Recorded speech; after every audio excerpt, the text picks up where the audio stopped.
자, 여러분, 오늘 강화도 조약 2, 강화도 조약 2 할게요.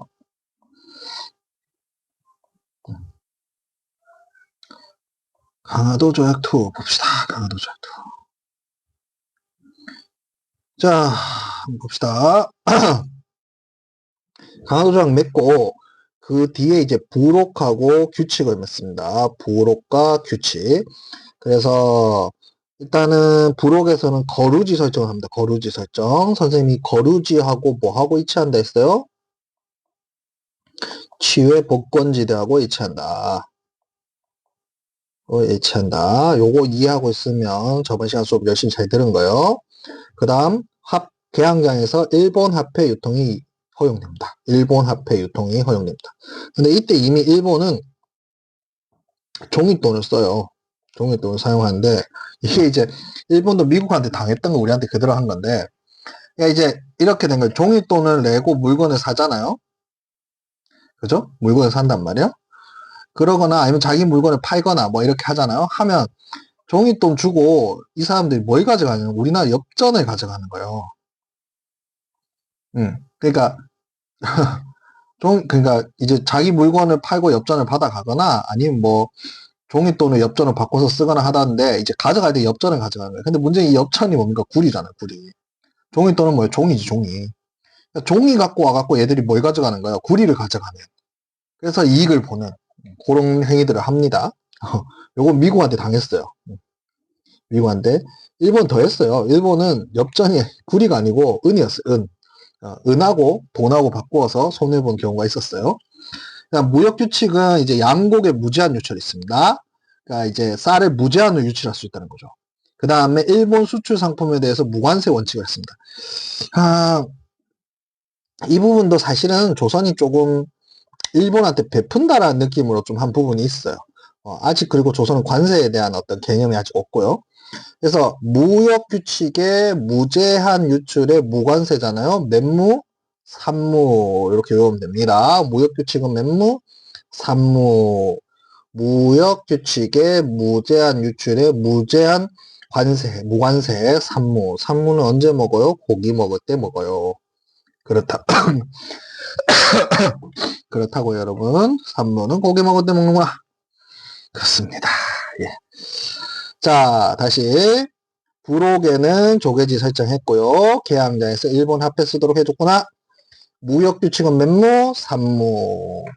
양국의 무제한 유출, 일본 수출 상품에 대해서 무관세 원칙. 되겠죠?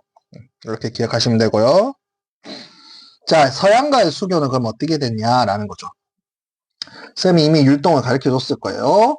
강화도 조약 맺었죠. 그 다음에 배우로 4가지가 나간다 했어요. 수신사, 조사시찰단, 영선사, 보빙사. 자, 그리고 난 다음에 뭐 한다 했어요? 통리기문하문하고 별기군을 만든다 했는데, 자, 강화도 조약 맺고 난 다음에 이제 수신사하고 조사시찰단은 갔어. 이건 일본에 간 거고요. 자, 보빙사는 미국에 간 건데, 그럼 이 보빙사가 갈 때 무슨 조약으로 갔냐 이거예요. 자, 그 내용을 좀 할 건데요. 요 내용을 하려고 하면 조선 책략이라는 책을 잘 알아야 돼. 요건 매우 매우 중요하고 베리베리 중요하고 아주 중요해요. 자, 1차 수신사, 자, 원래 일본과 조선 사이에 통신사가 있었습니다. 통신사. 이 통신사가 이후에 뭐가 되냐면 수신사가 됐는데, 이제 수신사의 1차로는 김기수가 갔고요. 2차로 누가 가냐? 이 김홍집이라는 사람이 가요. 굉장히 중요합니다. 이 김홍집이라는 사람이 가는데 잘 들어야 돼요. 이 김홍집이 가게 되는데요. 원래 이름 김갱집인데요. 이름을 김홍집으로 바꾼 거예요. 이 김홍집이라는 분이 가셔서 황준원이라는 사람을 만납니다.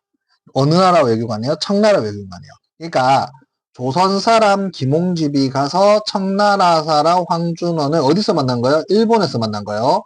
나중에 이상한 얘기 하지 마요. 조선 사람 김홍집이 가서 일본 사람 황준원을 청에서 만났다 이러면 안 됩니다.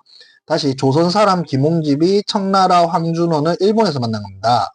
자, 그러면 이 황준원을 통해서 우리가 뭘 예측할 수 있냐면 강화도 조약 이후에 청나라 입장을 예측할 수 있어요. 청나라 입장에서 생각을 해보면 조선에 대해서 조공채권 국가로 청의 영향력이 굉장히 강했었는데 여기에 누가 이제 들어오기 시작한 거예요? 일본이 이 조선에 대한 뭐라 했다 영향력을 미치기 시작하니까 일본하고 뭔가 대결시킬 구조. 그러니까 조선을 두고 일본과 경쟁할 수 있는 누군가를 여기다 집어넣는다면 청나라 입장에서는 괜찮겠죠. 다시 설명해 볼게요. 원래 조선에 대한 절대적인 영향력은 청이 가지고 있었는데 강화도 조약 이후에 여기에 일본이 들어오게 된 거죠. 영향력을 미치기 위해서. 그렇다면 일본을 견제할 수 있는 누군가가 있으면 그것도 일본이 무언가 좀 두려워할 만한 대상이 여기에 들어와서 조선을 들고 일본과 뭔가 세력 다툼을 한다든지 그래서 일본을 견제하게 해준다면 꽤 괜찮은 거죠. 이 중국에 있었던 대륙에 있었던 나라들이 이런 정책을 좀 많이 쓰는데요. 이걸 EEJ라 해요. EEJ. 그러니까 오랑캐로 물리치게 한다. 뭐 이런 뜻이에요.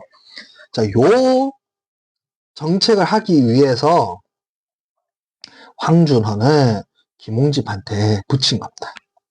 그 황준헌이 김홍집한테 준 책이 조선책략이야. 매우 중요해요. 자, 조선책략의 내용인즉슨 뭐냐? 이 지금 동아시아 질서에서 제일 위험한 건 누구다? 러시아. 이 흥선대원군들부터 계속 제일 위험한 상대가 누가 떠올라요? 러시아죠. 그러려고 하면 조선은 세 개의 나라하고 친해야 된다는 거야. 일단 청나라는 원래 조공국가, 조공채권국가였으니까 친해야 되고, 그리고 일본하고 강화도 조약을 맺었으니 친하게 지내야 되고, 마지막으로 이 러시아를 견제하기 위해서 미국과 연합할 필요가 있다. 미국하고 친할 필요가 있었다. 자, 여기서 황준헌이 하고 싶은 말은 뭐였겠어요? 앞에 말은 원래 있었던 건 한 말이잖아요. 베리베리 중요한 건 누굽니까? 이 미국이죠. 미국하고 너가 이제 친하게 지내야 돼. 그래서 조선을 두고 미국과 일본 사이에 경쟁이 발생할 수 있도록. 특히 일본은 누구를 싫어요? 싫어하는데 누구를 무서워해요? 미국을 무서워하잖아요. 54년에 화친조약, 58년에 수호통상조약 기억나죠? 그러니까 일본 입장에서는 미국이 조선에 어떤 영향력을 미치는 게 가장 두려운 사건이죠. 그래서 이 두 나라가 이제 하도록 만들기 위해서 이 책을 쓴 거예요. 자, 그럼 한번 생각해봐요. 조선 입장에서는 이 책을 그대로 받아들인다면 어차피 한번 생각해봐요. 어차피 봐요. 청나라하고는 이미 아직도 조공채권 관계도 있어요. 일본하고는 뭘 맺었어요? 강화도 조약 맺었어요? 아직 미국하고 맺은 게 없네? 그럼 누구하고 맺어야겠네? 미국하고 맺어야겠네. 이렇게 되는 겁니다. 그래서 미국을 하고 손을 잡아라. 이렇게 되면 청나라 입장에선 일본도 견제하고 러시아도 견제하는 게 되는 거죠. 이 조선책략 내용 무슨 내용인지 알겠죠? 매우 중요합니다. 다시 한번 정리해 볼게요. 조선책략. 자, 조선 사람 김홍집이 일본에 가서 청나라 사람 황준헌을 만났는데 그가 준 책이 조선책략이다. 그 내용은 러시아 남하를 막기 위해서 중국과 일본과 미국과 손잡아야 되는데 중국과는 이미 조공채권 관계고 일본과는 강화도 조약을 맺었으니 미국과 조약을 맺어라 이런 뜻이라는 거죠. 왜 이렇게 얘기했냐? 미국을 통해서 일본과 러시아를 견제할 생각이었던 거예요. 무슨 말인지 이해되죠? 자, 그래서 지금부터 좀 중요한 얘기 할 거예요. 그래서 조미수호 통상조약을 맺습니다. 우리나라가 서양과 최초로 맺은 조약이에요. 자, 1882년입니다. 그럼 우리가 1876년에 강화도 조약을 맺었어요. 그리고 6년 뒤에 지금 82년에 지금 조미수호 통상조약을 맺는 거잖아요. 그러면 조선도 바보가 아닌 이상 알죠?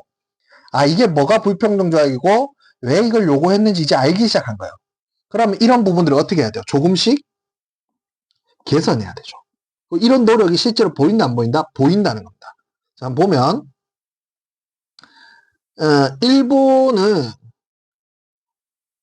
일본에게 줬던 관세, 무관세, 산무 기억나죠? 방금 했어요. 무관세 조항을 관세 부과 조항으로 바꿉니다. 그래서 나중에 실제로 일본이 이것 때문에요. 관세 조항을 넣습니다. 이것 때문에 다음 해가 1883년인데 83년에 이것 때문에 일본이 실제로 조선과의 조약에서 관세 부과 조항을 넣어요. 이건 굉장히 일본이 조선이 잘한 거예요. 자, 그리고 이제 영사재판권은 아까도 얘기했지 거루지가 아직 설정되어 있기 때문에 거루지를 넘어서지 않는다면 영사재판권은 크게 부담이 안 된다 생각했어요. 자, 조선 입장에서 고민했던 건 사실 뭐였냐면 이 최애국입니다. 최애국 중요해요. 최애국 별표 하나 쳐놔야 되고요. 최애국이란 뭐냐면 최대의 혜택을 주겠다는 얘기인데 미국하고 조약을 맺고 난 이후에 다른 나라하고 조약을 맺었는데 이 조약 중에 좋은 내용, 미국한테 유리한 내용이 있으면 그건 미국한테 적용한다 이 얘기예요. 자, 예를 들면 미국에게 100원을 주기로 했어요. 뒤에 프랑스하고 조약 맺을 때 200원 주기로 했어요. 그럼 미국은 자연스럽게 200원을 주기로 계약이 되는 거예요. 이걸 최애국이래요. 그러니까 그 당사국하고 조약을 맺지 않았음에도 불구하고 혜택을 보는 거잖아. 이것도 대단히 뭐라 할까요? 불평등한 조약이에요. 그럼에도 불구하고 이걸 받은 이유가 있어요. 그건 거중조정 때문에 그래요. 거중조정이란 뭐냐? 조선이 위험할 때 미국이 도와주고 미국이 위험할 때 조선이 도와준다는 내용이에요. 다시 거중조정이란 조선이 위험할 때 미국이 도와주고 미국이 위험할 때 조선이 도와준다는 내용. 그러니까 이걸 통해서 서양 세력 중에서 굉장히 중요한 우군을 하나 얻게 되는 거죠. 그러니까 이게 사실은 우리가 미국을 사랑하게 된 이유예요. 그러니까 우리나라만 미국 할 때 미자를 아름다운 미자를 씁니다. 일본이나 중국은 쌀 미자를 쓰는데, 그러니까 그건 어떤 우리가 미국에 대한 어떤 굉장한 어떤 뭐라 해야 될까 믿음인데 이게 거중조정이에요. 쌤 수업 시간에 얘기할지 모르겠는데 이거 사실 미국이 안 지켜요. 뒤에 가서 설명했지만 어쨌든 간 조선 입장에서 이걸 받아들입니다. 그리고 미국의 보빙사를 파견합니다. 뭐를 파견한다? 보빙사. 그래서 미국 공사가 러시아에 서울에 부임한 답례로 미국에 파견하게 되고 실제로 미국에 가서 대통령한테 큰절하고 이렇게 됩니다. 이후에 이제 83년도에 미국, 영국, 독일, 러시아, 프랑스와 외교 관계를 맺음으로써 우리는 이제 조공채권 관계에서 서서히 만국공법 체제를 둔 서양 중심의 근대체로 들어가나 아직 청과의 4대 관계를 유지하는 이중적 성향. 이거 이제 이중적 성향이라고 성향이 계속 두고 있다. 그러니까 우리는 청하고는 조공채권 관계를 유지하면서 서양 세력하고는 만국공법 체제를 계속 가지고 있는 그런 겁니다. 요 서양 세력 플러스 누가 있는 거예요? 일본이 있는 거예요. 되겠죠? 여기서 뒤에 가서 나오겠지만 요때 하나만 더 해볼게요. 하나만 좀 더 할게요. 미국과 조미수호 통상조약을 맺고 지금 봐요. 조선 책략이 들어왔죠? 조선 책략이 들어왔어요. 그 다음에 조미수호 통상조약을 맺었죠? 요 사이에 뭐가 있냐? 요거 좀 파악할 필요가 있는데 요 사이에 굉장히 중요한 사건이 두 가지 있습니다. 첫 번째, 영남 만인소 사건이 있어요. 이건 말 그대로 영남에 있는 유생, 그러니까 양반들 10,000명이 상소를 올렸다는 건데 그 이유는 뭐냐 하면 두 가지예요. 뒤에 가서 위정척서 운동할 때 영남 만인소 사건이 나오기 때문에 그때 가서 한 번 더 설명했지만 중요해요. 첫 번째, 서양 세력하고 조약을 맺으면 안 된다. 두 번째, 고종이 거짓말했다는 거야. 이게 무슨 말이냐면 고종이 강화도 조약만 맺을 때만 해도 일본하고 서양은 다르다. 이렇게 얘기했어요. 일본하고 서양은 다르기 때문에 일본하고는 조약을 맺어도 된다. 이렇게 얘기했어요. 근데 요 조미수호 통상조약 갔을 때는 보니까 서양과 지금 조약을 맺겠다는 거 아니에요. 이건 일본과 서양은 같은 거라고 본다는 거죠. 자, 강화도 조약 때만 해도 일본과 서양은 다르니까 일본과 조약 맺어도 된다 해놓고서 지금 서양과 조약을 맺는 걸 보니 일본과 서양 같은 걸로 보고 계셨네요. 당신 우리한테 거짓말했어요? 라는 내용이 있는 거죠. 그래서 요게 영남 만인소 사건이고요. 이게 전국적으로 막 대대적으로 일어나니까 이제 대놓고 개화 정책을 추진할 수가 없는 거예요. 외국 가서 배워와야 되는데. 그래서 이제 수신사 체제로 일본에 사람들 보낼 수가 없고 대신 조사 시찰단을 보내게 됩니다. 요게 뭐냐? 몰래 갔다는 거예요. 그래서 요 같은 사람들 다 암행어사로 가요. 암행어사. 암행어사 뭘 해봤죠? 마패를 봤잖아요. 마패 들고 몰래 부산으로 가서 조사 시찰단으로 갔어요. 자, 다시 한번 정리할게요. 조선 책략이라는 책이 유포되고 난 다음에 영남 마인소 사건이 터지는 거예요. 서양하고 조약 맺으면 안 돼. 그 다음에 고종 임금 강화도 조약 맺을 때는 일본과 서양 다르다 해놓고서 왜 이제 와서 일본과 서양 같냐 는 듯이 서양하고 조약을 맺냐. 이거 안 돼. 그래서 영남 마인소 사건을 일으킨 거예요. 그러니까 대놓고 사람 보낼 수 없다. 그래서 몰래 조사 시찰단을 보낸 겁니다. 되겠죠? 이렇게 정리하도록 할게요. 수고했어요.